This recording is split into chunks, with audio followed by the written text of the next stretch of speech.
This is R.J. Rushdoony, easy chair number 50, Tuesday, August the 2nd, 1983. Today it's our privilege to have a very good friend of Chalcedon here, John Stafford. John has a very varied background and a most interesting one. As of yesterday, he finished his work with the Department of Interior, and I'm going to ask John to describe something of his work there, something of his background. He's been in the military, in investment, in quite a few things. John, it's good to have you here. Thank you, Rush. It's really beautiful here in Vallecito. Well, with the department, I was director of the Office of Hearings and Appeals. I came about a year ago, and when I was getting comfortably ensconced in Florida, but had decided to take off a year sabbatical and go to seminary. And I actually turned the job down a couple of times until I found out I could go to seminary at night at Dominion Theological Institute in McLean, Virginia. It's based at McLean Presbyterian Church. So I did welcome the opportunity to come up and work in the Reagan administration and work for Jim Watt, who's just a fabulous fellow and, as you know, a staunch Christian. And the job I had was in the office of the secretary. I had a staff of 125 people, of which 42 were administrative judges and administrative law judges, about 20 attorneys, and then a number of support people. And basically what we did in that office was to make decisions for the secretary that he didn't have time to make. Most of them were of the important and then a lot of routine decisions, whereas the secretary himself is concerned with the more urgent and politically tinged decisions. I believe we did upwards of 4,000 or more a year, and it's a pretty fine office, and I was actually quite pleased with the high quality of the professional bureaucrats that I had working for me. But of course, as is true with any bureaucratic organization, be it in the public sector or the private sector, there were some problems and some institutional barriers which we tried to overcome, and it's quite a frustrating fight, but I like to think we did fight the good fight and hopefully accomplish some small modicum of good. I understand to improve efficiency, you were trying to make some very extensive cuts that would have saved the taxpayers some money, but you ran into a bit of trouble there. Do you want to tell us about it? Well, there probably isn't a justification for more than about 75 or 80 people in this office, where there are actually 125 budgeted. But there's just no way that with the civil service regulations being what they are and the political realities internal to the department and external, that would really allow you to do that. So I was pleased to have tried to save about $1 million out of a little over $5 million budget, and actually returning to the department $400,000 outright, and by taking some other actions avoided spending another $300,000 or $400,000. So, you know, we fought as good a fight as we could, and I guess the frustrating part is that you're just not really free to have the kind of management control that you normally would have in the private sector and really should have in the government sector. Ann Burford remarked that it is illegal for someone to return budgeted money. And this poses a further problem, does it not? Well, I didn't have that particular problem because Jim Watt is so smart using the budget to drive his policy. And so what we didn't use he could reprogram to do the things that he's trying to do there within the department. But in terms of turning it back to the Congress, I don't know whether it's illegal or not, but I'm sure that the vast majority of the people in Washington would be against doing anything like that. And I just was further sensitized, I guess, not so much shocked or amazed, but further sensitized to the, you might call it the fantasy reality of Washington, that the people there do live in a fantasy world. They seem to think that, or believe that money does grow on trees, that there's a cornucopia of an ever increasing amounts of money, and it's just their obligation to spend it, and they don't think of it in terms of being the taxpayers' money or individual citizens having to dig in their pockets and forego various things in their lives that they would like to have to come up with the tax revenues to support these programs. They just think of it in terms of, well, the money is there, and there's going to be more, and it's up to us to spend it. So they're interested in spending, and their whole orientation is towards spending, and they don't have the feeling that this is money which in any way is held in trust or that should be handled very carefully because it is other people's money. They consider it to be their money. Let me throw in something here parenthetically. Before going to Washington, John published an investment letter, which was the most expensive one in the country and had a very select clientele. And John is knowledgeable in this field. John, I think our people would be very interested if you told us something about the economics of the drug industry today as it affects the monetary situation of this country. Right.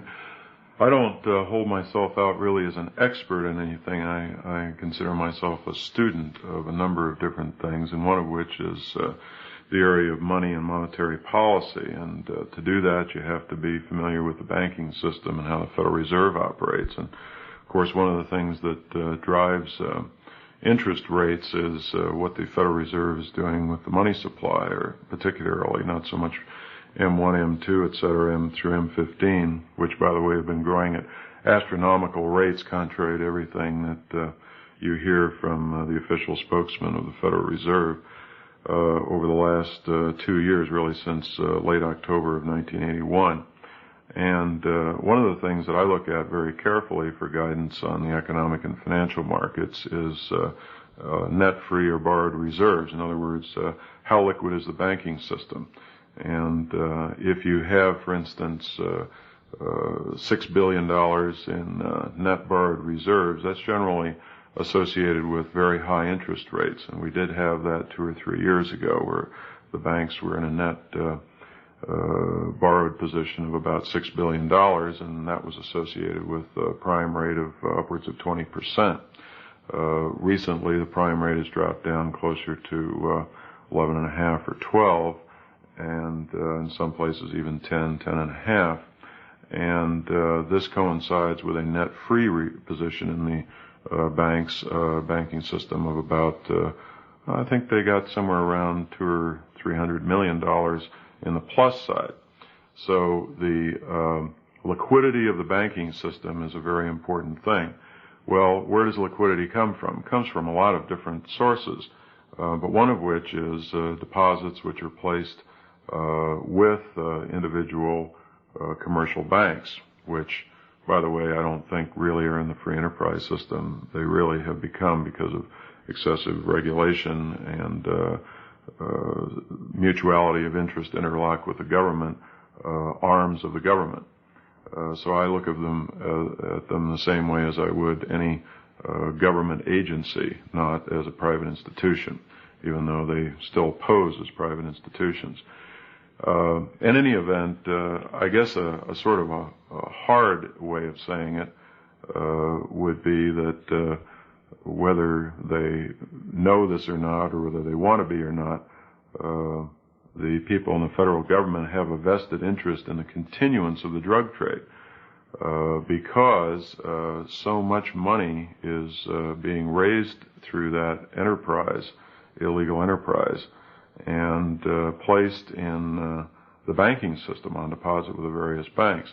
This is particularly true. I saw some statistics about 2 years ago when I was down in Florida, and we're very sensitive to the drug problem down there, which showed that there were so many tens of billions of dollars being put on deposit with the so-called commercial banks in Florida that there was a huge surplus of something like $3 billion in free reserves in the Federal Reserve Southeast District. And that was primarily due to the fact that huge amounts of money were being laundered through banks in Florida. What the result of that was that instead of the entire U.S. banking system was being liquefied by the existence of this money in this one particular district. So that if this, one way to say it, I guess, would be that if this were not true, we might perhaps have had 25 or 30% prime rate rather than a terrible 20% prime rate back 2 or 3 years ago, had it not been for the existence of this drug money. And that probably would have either brought down the banking system or had an even greater negative impact, and it probably would have produced a much more severe recession than the one that we actually had. So we've gotten ourselves, I guess the way to look at this, in a terrible box. We're caught between a rock and a hard place, which is what I was talking about in my September 7th, 1981 letter in particular, and that we really don't have too much room to maneuver. So we're very dependent economically upon the drug trade. Yes. Sad as that may be. Yes. Which means that to endanger that drug trade would be to endanger the banking system and the economy generally. Right. That's a reality. It's an unpleasant reality. It's one that a lot of people wouldn't admit to, but the way I see it, it's a fact, just as the fact that the greedy and incompetent bankers and the, I call them the 9 brothers, who for years have been in bed with his 7 sisters, the big banks in New York and elsewhere, Chicago and here on the West Coast, that these bankers, through greed and incompetence and stupidity, have lent out all this money to the third world, and therefore the administration is placed in a position of going to the Congress and asking for $8.5 billion in additional contributions to the International Monetary Fund, because they say if we don't, the whole system might start coming apart. Which it would. Well, it may or it may not.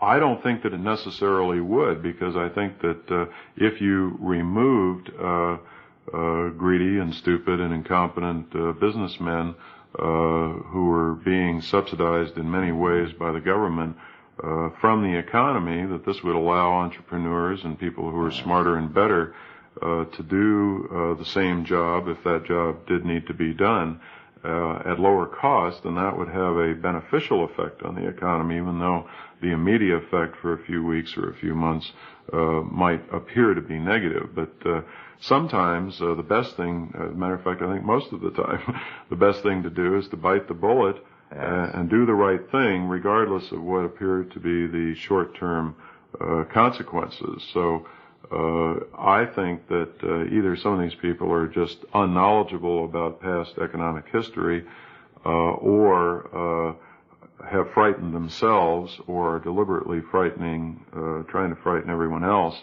into thinking that this is the only way that we can go, when in fact I believe that if we did the right thing, and especially if we trusted in the Lord, Proverbs 3, 5, and 6 is my favorite scripture verse, that if He saw us doing the right thing, He would take care of us. Yes. That's what I hoped you would say, John. Well, you know, there's an old proverb that birds of a feather flock together. So you've got the federal government, the third world countries, and the drug dealers in bed together economically. It's sad to say it's true. Mm-hmm.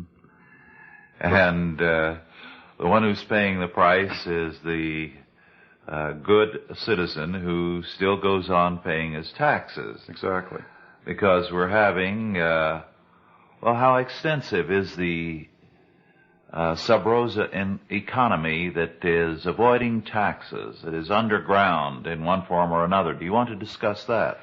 Well, briefly, I'm not really an expert in this area. I just have read about it over the last few years. I was in Europe a number of years ago, and I know that at that time this was sort of the norm.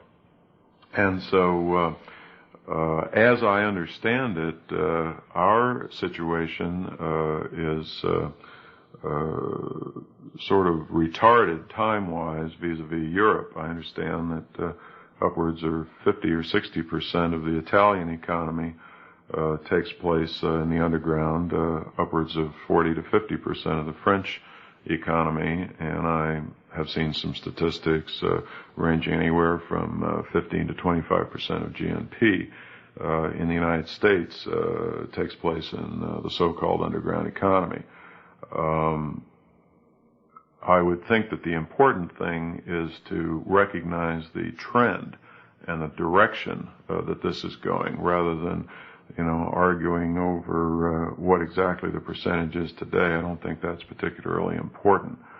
But I do see this growing, because as the government becomes more and more lawless, and we have more and more of what we have had the last 50 years in particular, a government of men, not laws, that more and more people will, at least as Francis Schaeffer has pointed out in the Christian Manifesto and many of his talks, have the development, the continuation of the passive revolt generally against government.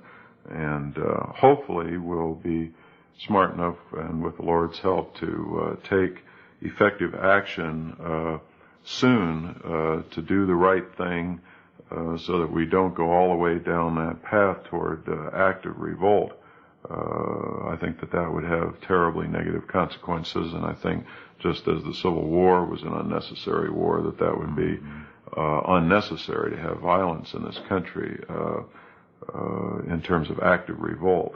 So again, I think if we have the guts to face up to the realities and of the situation in all of these different areas, and then once having done that, say, okay, let's take intelligent and effective action to deal with where we've gotten ourselves.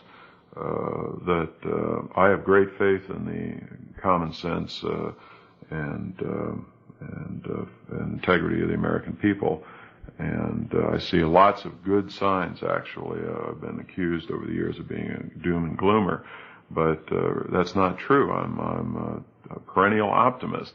It's just that I'm also a realist, so I tell people quite openly what I see the truth to be, the reality to be, and encourage them to do the right thing. And as in my own life, it sometimes takes years to be willing to face up to something, and maybe even further number of years to build up the guts to actually take effective action. So in that sense, I'm patient because I've had to learn that in my own life. But I think that's really the key. And again, in the long run, we're talking about prayer and trusting in the Lord. In the short run, I think there are a number of things that we could do, which would be not only good, effective action, but also send a signal that we were putting on the armor, as Ephesians 6 is talking about, and preparing for the battle. And one thing that on that point that is going on right now, I think is very important, is to stop the IMF funding bill in the House. And I see where the administration and the leadership of the House are scrambling around now, trying to see how to get that bill through the House because they found that there is substantial opposition to the point, hopefully, of a majority against it. And anything that your subscribers can do or the good citizens of the United States can do to stop this monstrosity and rip off of the American taxpayer, I think would be very beneficial, not only in terms of the actual event itself, but also in terms of the signal that it would send that we're making a major shift in the right direction. The thing that is interesting to me is, of course, all over the country, further funding of the IMF and of the third world countries is very unpopular. But I did not expect Congress to react negatively to it. So I think your suggestion that those who listen express their feelings strongly on this issue is a very good one, because it will spell the death of the dollar ultimately, and its damage to our future will be very, very great. You did, yes. On that point, there are a couple of other angles which aren't even being discussed in terms of this IMF bailout. One of which is that it's not only a threat to the sovereignty of the countries which are being bailed out, but it's also a threat to the sovereignty of the United States and its continuance if we still are one as a constitutional republic. And I say this in light even of a letter to the Wall Street Journal from a gentleman in Guatemala who was begging the people to do what we've just suggested here in the United States, because he didn't want the people of Guatemala and the government of Guatemala to become more dependent on the IMF. Mm-hmm. I mean, it's a direct threat to their own sovereignty and independence. And to the extent that the IMF does become de facto, if not de jure, a world central bank, that's a threat to the sovereignty of the United States as well. So, it's not just an economic and financial event. It's also an extremely important political event going to the very question of really imperialism, if you want to talk about that. And, who is running the show, whether it's the people of each country who can maintain their own diversity and uniqueness of their system, or whether it's going to be some group of self-alleged, self-appointed elitists who are going to try to tell everybody else what to do according to their humanistic plan. You cited as a text for our time certain verses in Proverbs. Do you want to comment on those verses? Well, I know they've been extremely important in my own life. Proverbs 3, 5, and 6, as I remember it from, I think, the NIV, says, trust in the Lord, lean not on your own understanding, walk in His ways, and He will make your paths straight. So you can even look at that in four parts, even though, of course, it's completely connected together. The first part, trust in the Lord, again, I'm a fairly new Christian of just about 3 years, even though I was raised Roman Catholic, and I think got a very fine education for the better part of 20 years through the Catholic schools. But then I lapsed, fell away for many years, and just 3 years ago, last June, I got right with God, as Dr. Kennedy down at Coral Ridge Presbyterian Church likes to put it. And without going into my testimony, this particular verse was very important to me. And in 1980, I had a tremendous lesson for a year in this area of trust. And then my seminary studies have shown me in my Genesis and Ephesians class and John class in particular that that really is the underlying basis for the relationship between God and man, and really the theme of the Old and New Covenant. Trusting in the Lord. And if you look at the great patriarchs of the Old Testament in particular, they were men who trusted in the Lord. Abraham with his son Isaac and the sacrifice or potential sacrifice.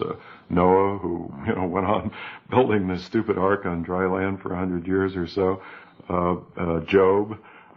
In each case, these men did what God said because they believed God, and in every case there were tremendous blessings. And of course the contrasts were, Adam and right down the line where they turned away from what God said and did what they thought was best. And of course that always leads to evil and chaos. And I think it's really perhaps the underlying difficulty in all of human history, that we try to not do what God says. We try to shove Him out of the picture and put ourselves up and try to do what we think is best.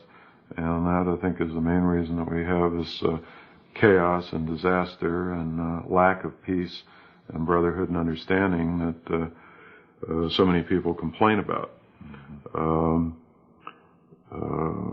Doing what God says we should do, and I know your ministry has been very much geared to this, and many of the books that you've written, the institutes and others, have really stressed this point, Rush, that just do what God says and trust Him to take care of the rest. And I've always had a high view of the sovereignty of God, and the more I learn, the higher and higher it gets. And fortunately, the more humble I get. And to see that God really does have total control, and our job is to get our pride and ego out of the way so He can do His work. As my old pappy used to say, yours is not to question why, yours is but to do or die. Mm-hmm.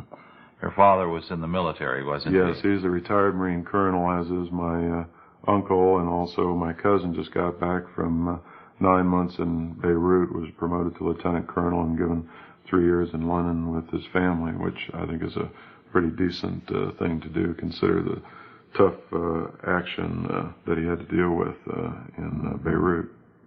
And you yourself have been in the military. Yes, I have a long career. Matter of fact, I was in 3 different branches of the service, if you include my Air Force ROTC at Maryland, the Navy, the Air Force, and the Marine Corps. And we lived on an Army base as well when my dad was CO of the Marine Barracks that guards the National Security Agency. I can't understand why everybody's getting so worked up about the National Security Agency, because, I've known about them for 20 or more years. But I am retired from the Marine Corps Reserve with 21 years longevity, even though I don't have the 20 years necessary for a pension. At the time that I retired, I was engaged to a woman with 4 children and had my business going, and I, on the one hand, on the temporal level, didn't feel that I wanted to be called back to serve as many of the men were after World War II for Korea, to really interrupt my life just at the time it was about ready to hopefully get planted and stable. And also I felt, and I was a vice chairman of the Reagan Finance Committee during the 1980 campaign, that one of the best reasons for electing Reagan over Carter was that either under Reagan or Carter we may well go to war, but at least under Reagan we had a chance to win. And but at the time, this was January of December of 79 and January of 80 when I retired, all the polls showed Carter winning, and so I just didn't want to serve under Carter in an active duty military role. So there were a number of reasons, but I did put in my 21 years, plus I felt that really I had another 18 or so as a Marine Corps junior, as they call them, in the family. So I figured I'd put in the better part of 39 or 40 years, and that was fine. Mm-hmm. I still go to the Congressional Marines breakfasts and so forth and so on, and the 8th and I parades, and keep my hand in with Marine Corps activities, the Marine Corps Ball every year in November, but I've basically done my service. But I think I did learn a lot, not only from my father, but from my Marine Corps training, about preparing for battle and defending what you think is important in life. And I'm finding that without consciously thinking about it, a lot of these principles I'm able to apply in Christian work and in the financial field. I know there was a book which I just bought another copy of recently by Gerald Loeb. It came out during the 50s, and I guess it was passed around, given by Merrill Lynch to its customers in the 60s. It was called The Battle for Investment Survival. And I think really that concept applies in many areas of our life. Nutrition, I think Adele Davis really makes this point about good nutrition. You're in a battle for good health. In the financial world, you're certainly in a battle.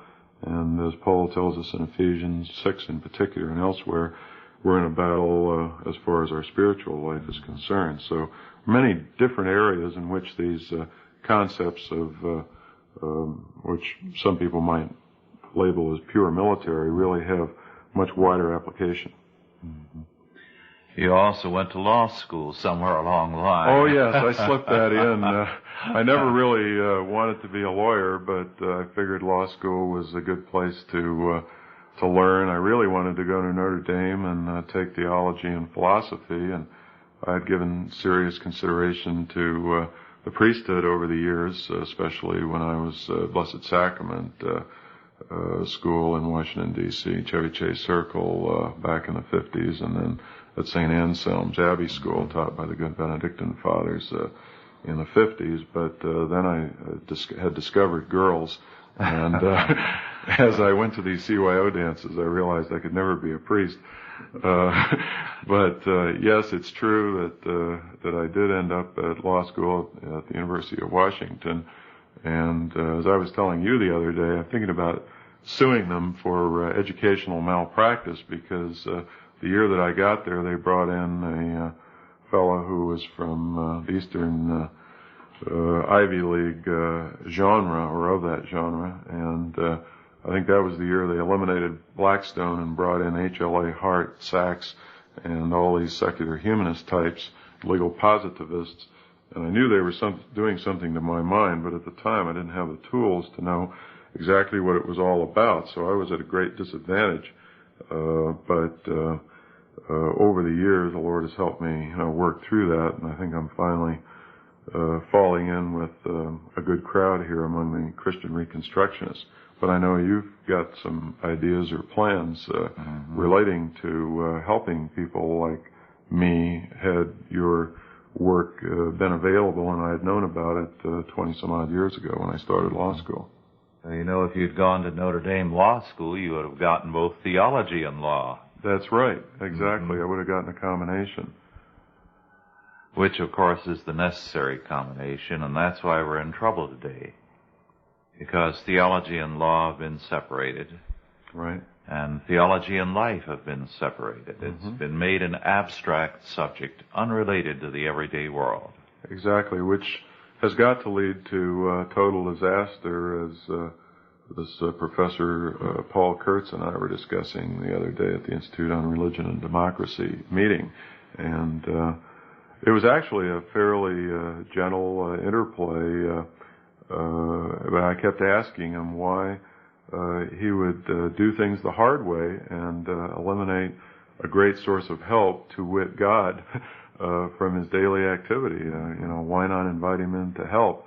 And I guess it goes back to that same old thing that befell Satan and befell Adam, that our own pride just keeps us from a willingness to do that.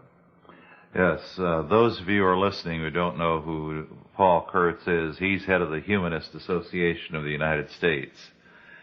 And as John and I were discussing last night, these humanists believe in the greater miracles when they believe in evolution. That's the greatest miracle anybody ever imagined. Exactly. And it's a myth. It's a myth. And we've just been systematically deceived, and still are being, about evolution. And, something that's really bad, that's part and parcel of that, is the disingenuousness of the people who are involved. They're not really telling the truth.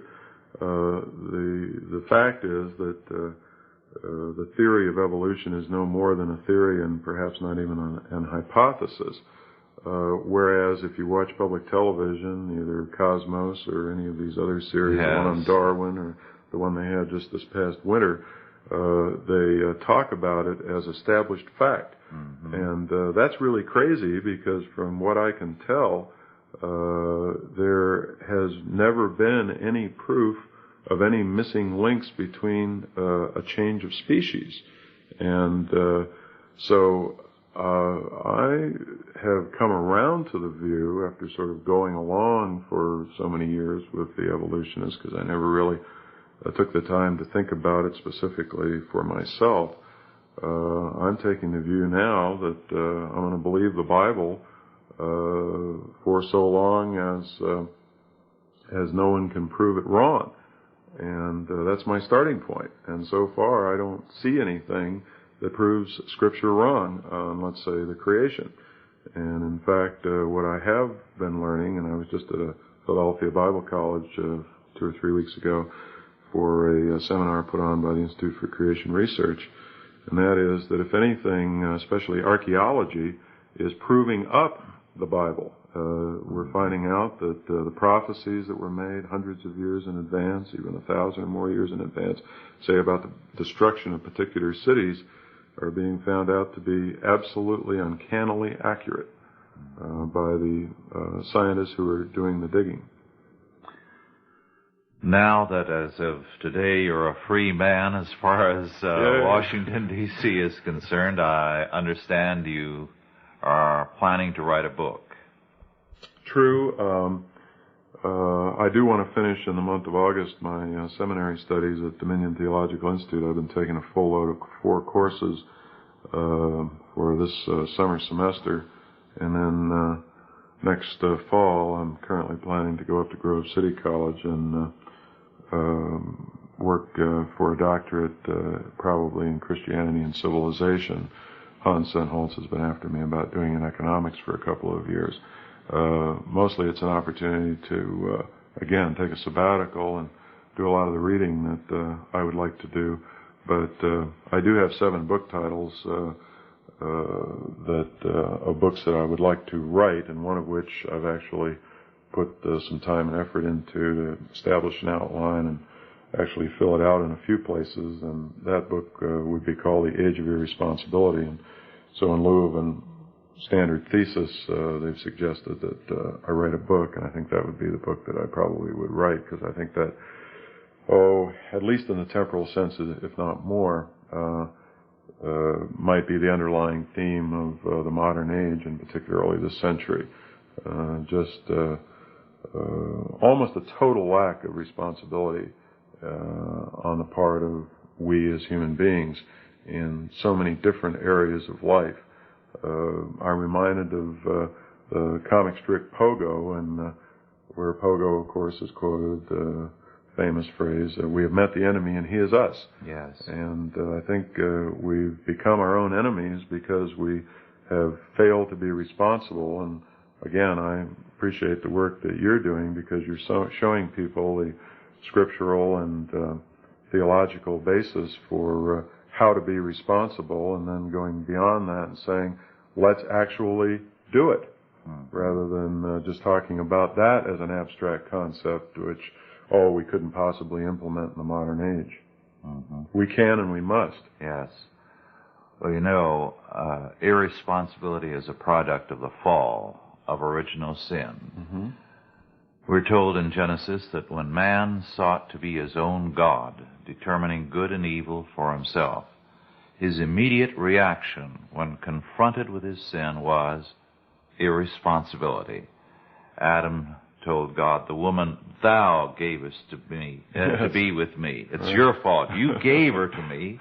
She did give me, and I did eat. So it's God's fault and the woman's fault." Yes. And the Eve said, "The serpent did give me.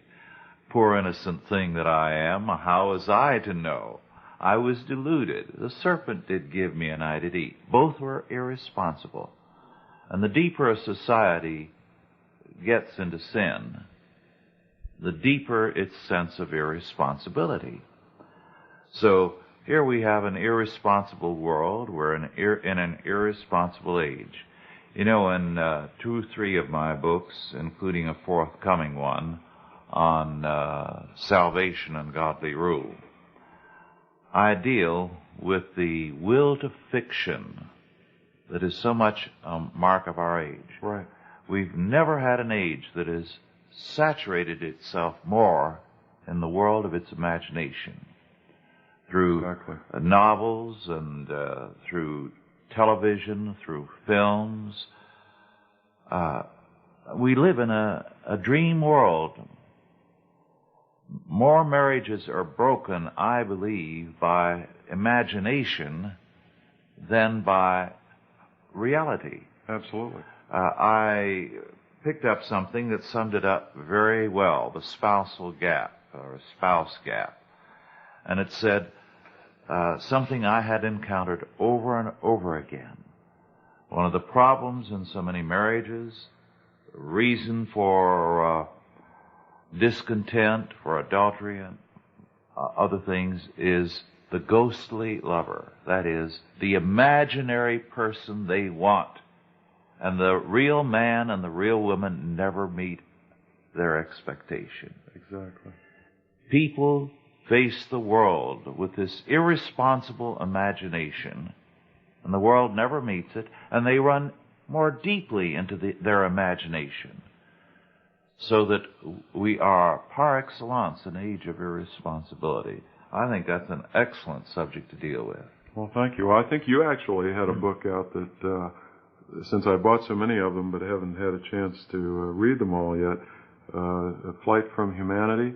Yes. And maybe you could come out with one that is entitled A Flight from Reality. Good subject. Maybe sometime I will. I have a book that I finished a few years ago, and we haven't had the funding to publish it yet, entitled The Death of Meaning. Yes, right. You see, our world, by abandoning God, has abandoned meaning. What I do is to trace how this has happened in philosophy, with its implications for everyday life. Yes.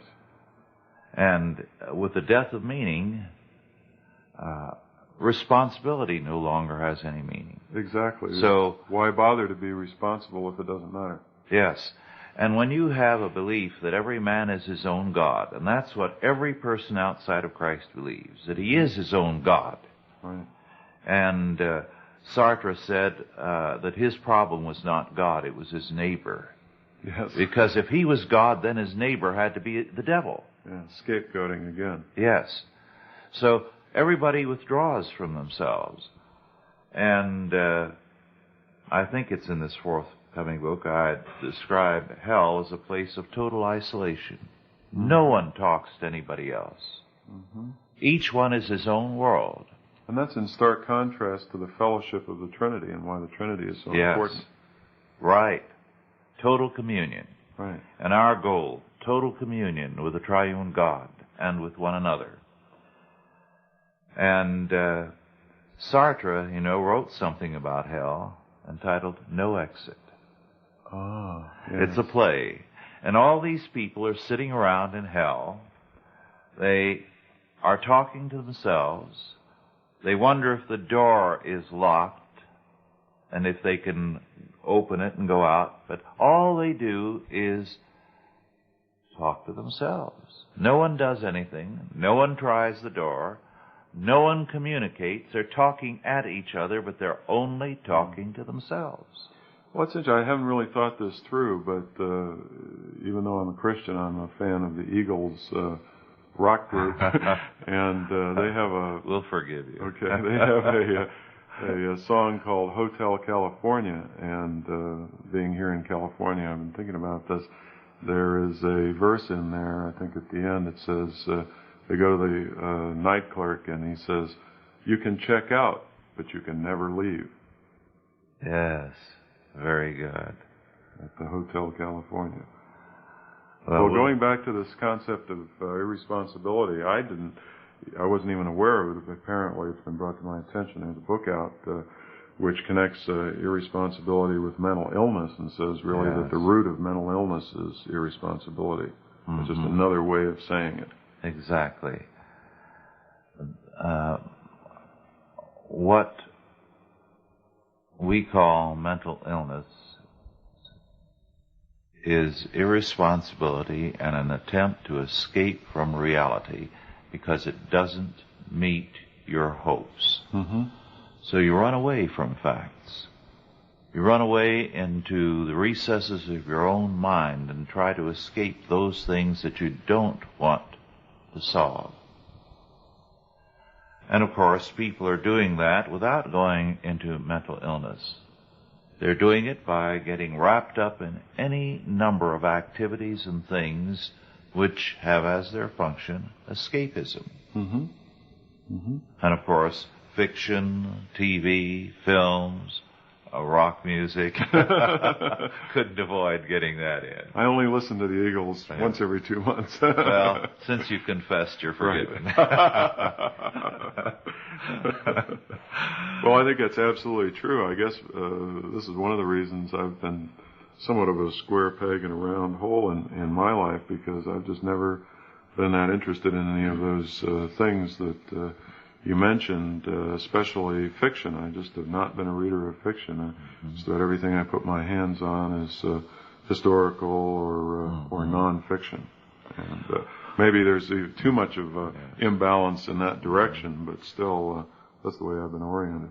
Well, fiction can be a confrontation with reality, but as fiction is developed, it's anti-Christian, an anti-reality, therefore. So modern fiction is very evil in that respect. Now, a novel like Crime and Punishment is a tremendous confrontation with reality. Mm-hmm. Because here you have a student in Crime and Punishment who is an unbeliever, who believes that the idea that God has given man a conscience and that man is inescapably accountable to God, all this is fiction. He kills an old woman. His belief is her life is worth no more than that of a louse or a flea. Technically, he believes it's meaningless. Actually, if anything, it's a plus. He's eliminated someone worthless from society. But his conscience bothers him. And that's the thing that horrifies him. His conscience bothers him. And he cannot take the fact that he feels guilty. He has an encounter with a girl, Sonia, a prostitute, who's been driven into prostitution by the poverty of her family.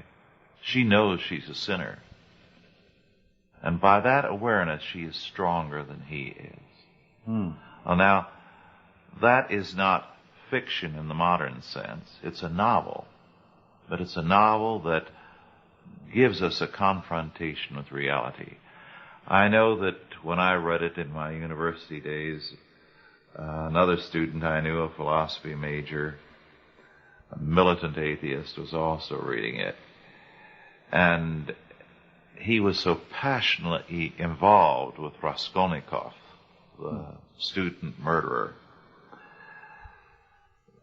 and so convinced that Raskolnikov's thesis was right, that he was thinking as Raskolnikov.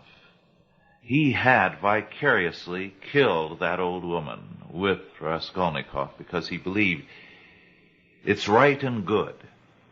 We were walking down the street one day discussing some of these ideas after lunch, and we rounded a corner, and there was a cop standing there.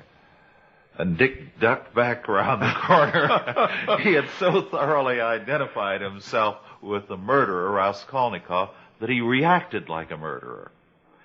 And he began to swear, and he said, I'm going to quit reading that book. I'm going to quit reading that book, and I'm getting out of that course, which he did. Wow. That's pretty powerful. Well, Yes. I guess what you were saying, this sense of conscience is a tremendous threat to our desire to put an overly high value on reason and rationality. The thing that man cannot ever escape, no matter how much he tries, is the fact that he is created in the image of God. And all his being is revelational of God. Everything in man cries out in its witness to God. In several books by men who left the Soviet Union, as well as in conversation with one or two whom I've met, the thing that comes through is that some of these particularly vicious KGB men and prison camp torturers and the like, when they start drinking, their conscience begins to scream out, because their self-control goes, and with it their conscience is telling them what they are. Very, very powerful witness. You know, that's interesting what you just said. It triggered a thought. I think it was in the Freeman some months ago that I read a piece that had to do with the importance of names and how totalitarian states always try to substitute numbers for names. And maybe what they're trying to do, along with that story you told me about the three nuns, is to try to eliminate any obvious aspect or characteristic of man that would be a revelation of his Creator. If you strip him of all of these things which speak of God, it's a way of bolstering your own atheism. And again, in my classes, I hadn't recognized this before. I'm beginning to learn about the great importance of names and naming and how God, uses that and works with that. I mean, changed Abraham's name. Jesus changed Matthew's name, and so forth and so on. And in doing that, I guess, along with the thought that I first expressed, there's the further thought that the people who are doing this are trying to substitute themselves for God. Yes, exactly. And you see, besides trying to eliminate the identifying mark of names, which goes back to Genesis and the fact that God created man in his image and named him. And that he then gave him the right to name the animals. Exactly. Which was an exercise of dominion and control. Right. So now, with DNA research and the genetic re-engineering of man that they plan to do, they have openly stated in some instances that they are going to be the new gods, that they are going to remake man. So their atheistic insanity is very, very plainly stated. Well, I think we're, facing threats from a number of directions, and I think just as in the military, you have to G2 the opposition. You have to know, what your enemy's capabilities are, his intentions, where he's coming from, what his plans are. And I've always used this concept that the world is divided into various groups of people, two of which are those who like to tell other people what to do and those who don't. And I generally fall into the latter category, except when it comes to something like abortion or murder or theft, where I think God has said that man should take measures to control his fellow man for the protection of the innocent. Not even so much for judgment, which is God's, but for the protection of the innocent. And I see these people, some well-meaning, they're just not knowledgeable. They haven't had the good fortune that we might have had to have been raised in a particular way and learn what we've learned of God's principles. But they have just decided to put their ideas into practice, and the fact that they use force to do that, and the fact that they're pushing other people around and forcing them to conform to their ideas just doesn't seem to be important to them. The ends justify the means, and the end, in their view, is a good one, and therefore, who are the victims to complain? Yes. Well, with this kind of aggressive action all around us, I think we have to let people know that they cannot be armchair Christians. Right. They've Absolutely got to be in the battle. We are in the critical period of all history, I believe, today. We have a worldwide economic crisis looming. We have a worldwide religious confrontation between anti-Christianity and Christianity.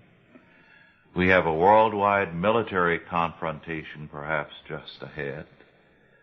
We have a worldwide political confrontation as various elitist forces all over the world believe they know better than the rest of us, and they're going to rule for us. Everywhere you look, you see things coming to a head.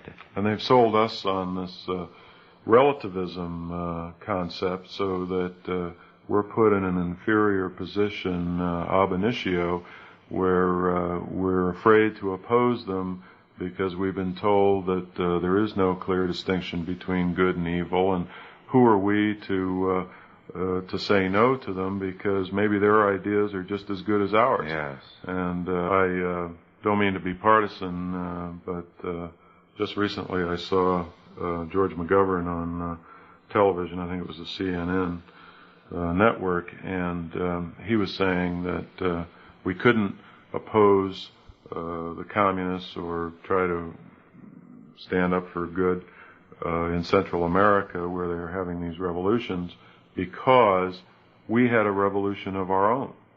And he didn't seem to see any distinction between a good revolution, such as we had in the United States, and a bad revolution, such as the one in Nicaragua, where the communists took over by force, and talked about right-wing dictatorships in Central America, implying that there was one in El Salvador, and completely ignoring the fact that they had a general election in which the current regime was overwhelmingly voted into office, and the people went to the polls in spite of actual and potential threats of violence and death. So when we can't even see the distinction between good and evil, or where even how should I say this without being uncharitable, a person associated with the church who was a professor at Harvard Divinity School would go on CBS Morning Show a few months ago and say that Ronald Reagan was wrong, speaking to the, I think, National Association of Evangelicals, pointing out that the communist regime in Russia was evil and that it had to be opposed. And this person, I won't name him, was saying that who can tell what's evil? We have to be charitable and have tolerance for people of different persuasions. I mean, this is the grossest idiocy that I've ever seen. And I noticed that the gentleman who was the co-anchor on the CBS Morning Show was going overboard to give this fellow plenty of time, to give him leading questions, to take maybe 5 minutes with him, whereas someone with an opposing view, which they didn't even bother to put on, might have gotten 15 or 30 seconds. So it's not even the liberal or leftist bias of the press, I think, that we should be concerned about and try to change, but also their incompetence, because I'm sure that this particular anchor person just doesn't know of what he speaks, and probably hasn't done any studying in this area, even though he gives the appearance and pretends to be knowledgeable enough at least to question the guest. Mm-hmm. I was interviewed once by a religion editor of a major newspaper who was similarly sure that no one could say what was right and wrong, but a little later he was very sure that Jerry Falwell was all wrong. Well, that reminds me of the evolutionists. The scientific methodology does prove up the Bible. It doesn't prove up evolution, and yet they stick with evolution and stick with the scientific methodology. And they can't see their own, the internal inconsistency of their own position. Well, John, we're going to have to wind this particular easy chair up now. But I think what we'll do is to continue for another hour and make it our easy chair number 51. and give you an opportunity to go into some other subjects. How people can protect themselves economically, how to prepare for what's coming. Because preparation for the future is a must. Absolutely.